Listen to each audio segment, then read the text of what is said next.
इकराम हक जी पूछ रहे हैं आपसे कि ई कॉमर्स अपैरल बिजनेस पर नजरिया क्या बन रहा है। ये जो है ई कॉमर्स और उसके अंदर भी जो फोकस करते हैं अपैरल्स पे, कपड़ों पे, वस्त्र पे, क्या फर्स्ट ट्राई, गो कलर, फैशन, इन सब चीजों को एक्यूमुलेट करने का यहाँ पे अच्छा समय दिख रहा है आपको? ई कॉमर्स का जो बिजनेस है ना, इसमें कंपटीशन तो बहुत हाई रहेगा और जो भी कंपटीशन को विन करने की कोशिश करेगा उसका कैश बहुत ज़्यादा बर्न होगा। तो अल्टीमेटली बॉटम लाइन कहाँ बनेगा मुझे नहीं पता। तो मैं कैसे देखता हूँ ई कॉमर्स प्लेयर को कि जो रिटेलर्स हैं ना, जो मेरी एनालिसिस कहती है जो रिटेलर्स के पास टॉप ब्रांड्स का सेलिंग राइट, मार्केटिंग राइट्स है, उनके साथ जाके चिपक जाइए। बिकॉज़ अल्टीमेटली पूरा का पूरा मामला प्रीमियमाइज़ेशन पे ही जाएगा। पता नहीं एक हो गया है सबके दिमाग में कि भले ही एक ही कपड़ा आपको अनब्रांडेड एकदम सेम वही कपड़ा अनब्रांडेड आपको ₹600 में मिले और ब्रांडेड आपको 6000 में मिले। आपको तो फ़र्क है नहीं, लेकिन कपड़ा सेम है। किसी आप समझने वाले के पास ले जाएँगे, तो आप क्या खरीदते हैं 6000 वाला क्योंकि ब्रांड इमेज पता नहीं ब्रांड कॉन्शियस बहुत दिख रहे हैं आजकल लोग। तो मैं ई-कॉमर्स या रिटेलर्स इनको प्ले करने का तरीका ये सोच रहा हूँ कि डायरेक्ट प्ले से इनडायरेक्ट प्ले भला। तो जो भी ई-कॉमर्स पे अपने ब्रांडेड कंटेंट्स बेच रहा है, जिसके पास international brands, premium brand, luxury brands के मार्केटिंग राइट्स हैं, उनके साथ चिपक जाइए क्योंकि ईमो ई-कॉमर्स वाले बेचेंगे उनका कपड़ा और जो उनका कपड़ा बेचेंगे, उस पे वो मार्जिन कमाएँगे। ई-कॉमर्स वाले कॉम्पिटिशन में कितना मार्जिन गँवाएँगे, वो पता नहीं है। हालाँकि आपको वो दिखाएँगे because ultimately this is the matter of market cap, please remember. E-commerce की कंपनीज़ भी लिस्ट होती हैं, वो पहले से फंडेड होती हैं, उनके पीए इन्वेस्टर्स होते हैं जो कि ₹1 पे आते हैं और आपके पास शेयर कम से कम ₹100 पे आते हैं, ₹200 पे आता है, ऐसा होता है। तो वो मार्केट कैप का गेम होता है कि भाई मैं ₹1 के मार्केट कैप को ₹100 का मार्केट कैप पे लेके जाता हूँ और वो तुम्हारा वैल्यूएशन बनता है। बाकी वो टॉप लाइन होता है, उसपे प्रॉफ़िट आएगा, नहीं आएगा, इस कॉम्पिटिशन में तो मुश्किल लगता है।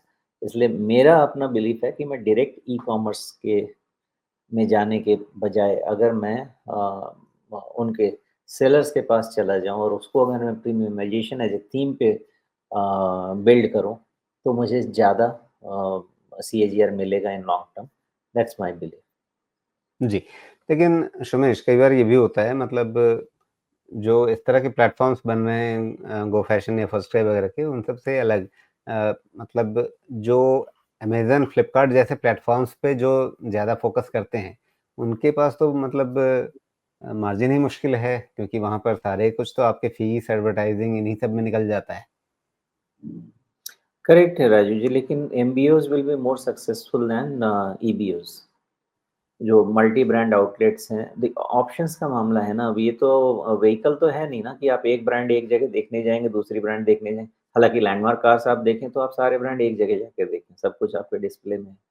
तो जी, एमबीओज़ में आपके पास चॉइसेस बहुत होते हैं ना।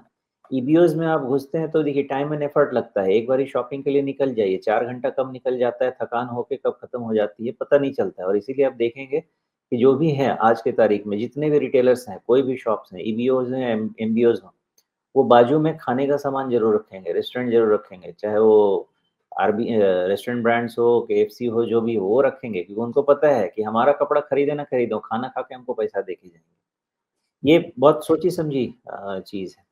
तो जी। मुझे लगता है कि ईवीएस से ज़्यादा एमवीएस काम करें। यहाँ गो फैशन का चार्ट है और इसके बाद आप यहाँ पे ये ब्रेन बीज सॉल्यूशंस यानी फर्स्ट ट्राई, इसको देख लें। दोनों का चार्ट ही अपने आप वो चीज़ कह रहा है जिसको सोमेश अपने शब्दों में समझा रहे हैं। तो फिलहाल मार्केट इस सेगमेंट को लेकर के कतई उत्साहित नहीं दिख रहा है।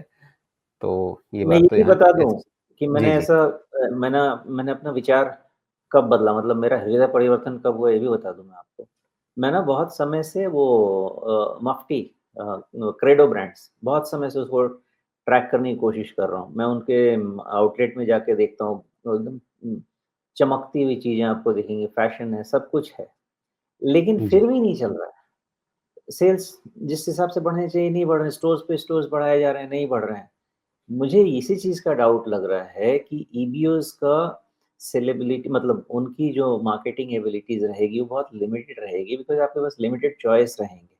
आपके पास प्राइवेट लेबल्स रहेंगे और जैसे ही आप एमबीओज़ में जाएँगे आपके पास इतने चॉइस हो जाएँगे एंड देयरफॉर जैसे आप शॉपर स्टॉप, लाइफ़स्टाइल, मेबी ये सब चीज़ें जाएँ, तो उसमें ग्रोथ ज़्यादा दिखेगा। ऐसे ट्रेंड का देख लीजिए क्या हाल है वेस्ट साइड, ज़ूडियो खैर ज़ारा तो अभी उतना नहीं चल रहा है बट सो उसके बाद जब मैंने क्रेडो ब्रांड्स एनालाइज़ किया और उसके बाद मैंने उससे ध्यान ही हटा लिया।